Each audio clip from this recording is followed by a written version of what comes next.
Yeah, definitely. China is buying into this global north versus global south narrative and champion itself as a kind of the leader or representative of the global south interest.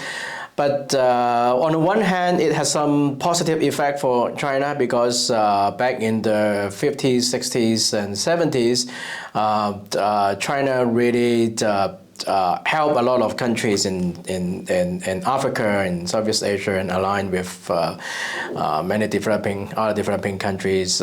First, in competition with the U.S., but also actually more importantly with the Soviet Union. At that time, a lot of Chinese aids and assistance are in that nature, and China by reinvoking its role as a leader of the global south actually appealed to many people who still remember those bygone age. But those bygone age are bygone age. China is primarily a dominant capitalist power in its own right. And it definitely, the Chinese government foreign economic policy with other developing countries is many times driven by profit and interest.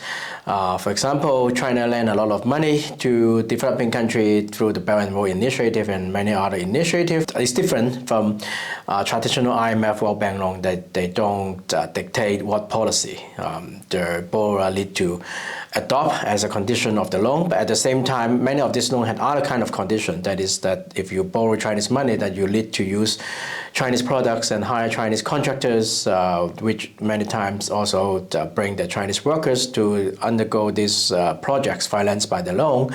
So in the end, this kind of loan is kind of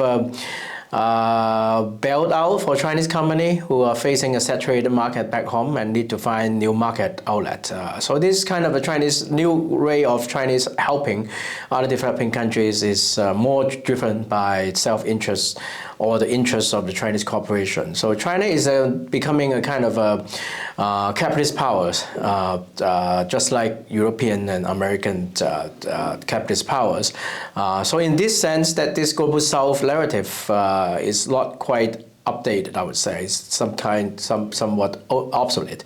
You cannot assume Chinese interests automatically laterally align with the interests of Madagascar or Cambodia or other kind of developing countries. So there's also conflict between the bigger developing countries and China. They're concerned about employment, the opportunities for local cooperation when Chinese company and Chinese products go into their market. So it is a more complicated world than a kind of global north versus global south narrative can capture.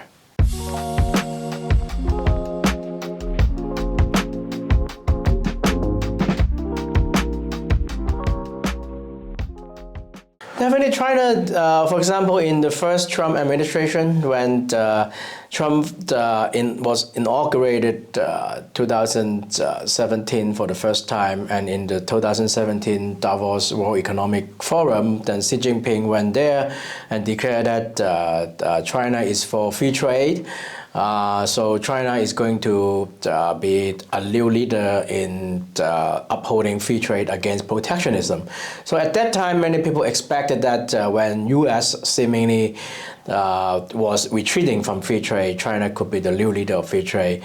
But in the end, China didn't managed to assume this leadership because the Chinese economic model is very different from the U.S. economic model.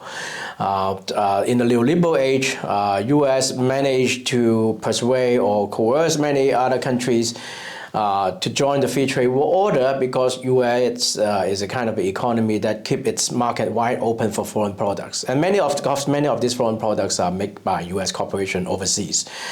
So the deal in the U.S.-led globalization is that other countries open their economy for U.S. corporation to invest in, and then U.S. corporation can make stuff like iPhone and many other things in these countries using their cheap labor and other resource advantage, and then export these products back to the U.S. market. So U.S. free trade ideology is based on the practice of U.S. market being open to the world. Now U.S. is trying to step back from that model. Whether China can replace this role, it is very impossible because China is very protectionist in just like other Asian countries like Japan and South Korea. So they a lot willing to be keeping their domestic market as open as the US. So they are in many ways a mercantilist power, meaning that on the one hand they are protectionist regarding the domestic market, but at the same time they want to break open other countries' markets for their products. So they keep exporting things to other countries while they are not very receptive to exports from other countries. So in this scenario, China, the version of free trade is that you don't sell stuff to China, but China, want to sell a lot of things to you.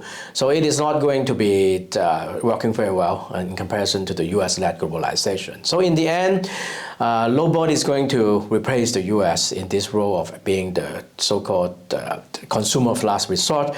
And in the end, we are going to have more fragmentation of world economy into regional blocks, which is already happening, and actually it happened before at the turn of the 20th century. We see when the UK-led global free trade order is crumbling, that the world was disintegrating into a different currency and trade bloc. The Japan-led East Asian bloc, and then the Germans-led Southern Europe, Central European, the Rhinemark bloc of economy. So it is this autarky and regional trading bloc competing with one another. It is in many ways that we are appearing in our global economy now.